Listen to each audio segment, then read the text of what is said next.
Bismillahirrahmanirrahim. Assalamualaikum warahmatullahi wabarakatuh. Apa kabar anak soleh dan soleha? Mudah-mudahan baik semua ya. Dan kita semua selalu dalam lindungan Allah Subhanahu wa Ta'ala. Baik anak soleh dan soleha, untuk mengawali pertemuan kita pada hari ini, mengharap ridha Allah Subhanahu wa Ta'ala, mari kita buka dengan lafaz basmalah. Bismillahirrahmanirrahim.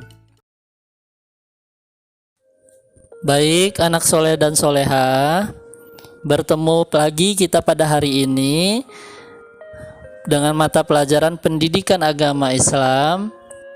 Adapun materi kita menjaga kebersihan, dan subtemanya yang pertama kita akan membahas tentang bersuci, dan yang kedua tata cara bersuci.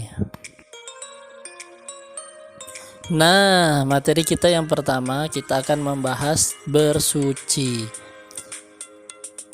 Apa itu bersuci? Bersuci artinya membersihkan kotoran. Kotoran yang bagaimana? Kotoran yang menempel di badan dan di pakaian.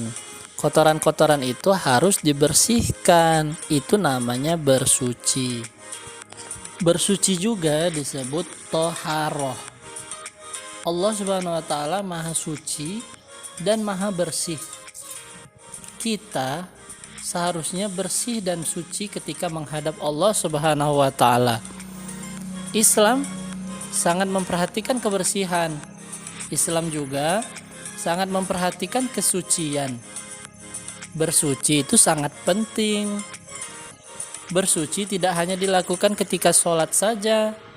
Bersuci sebaiknya harus dilakukan setiap waktu dan keadaan.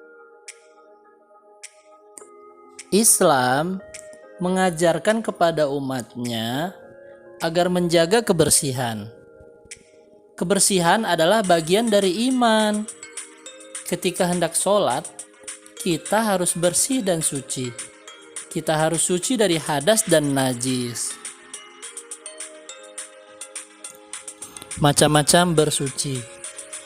Yang pertama, mandi. Mandi artinya membersihkan badan. Yang kedua, istinja. Istinja artinya menghilangkan kotoran setelah buang air kecil atau buang air besar.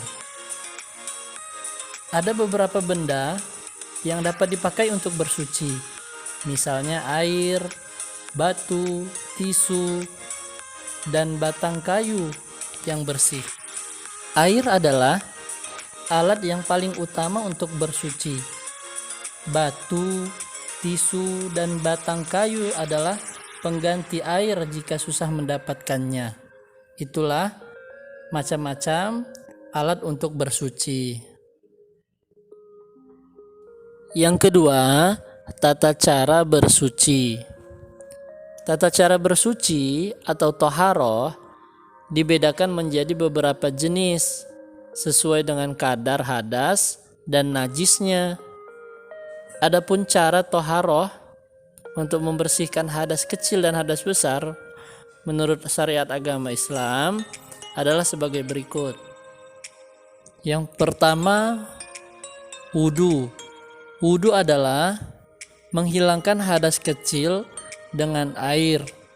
Contohnya kentut, buang air kecil, atau buang air besar. Yang kedua, mandi wajib. Mandi wajib adalah bersuci karena melakukan hadas besar. Contohnya, wanita yang habis melahirkan. Dan yang ketiga, tayamum. Tayamum adalah bersuci sebagai pengganti wudhu dan mandi besar. Tayamum menggunakan debu yang suci.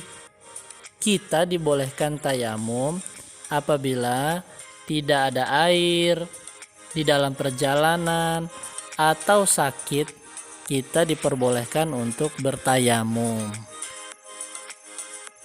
Bersuci dalam Islam dikenal dengan istilah toharoh.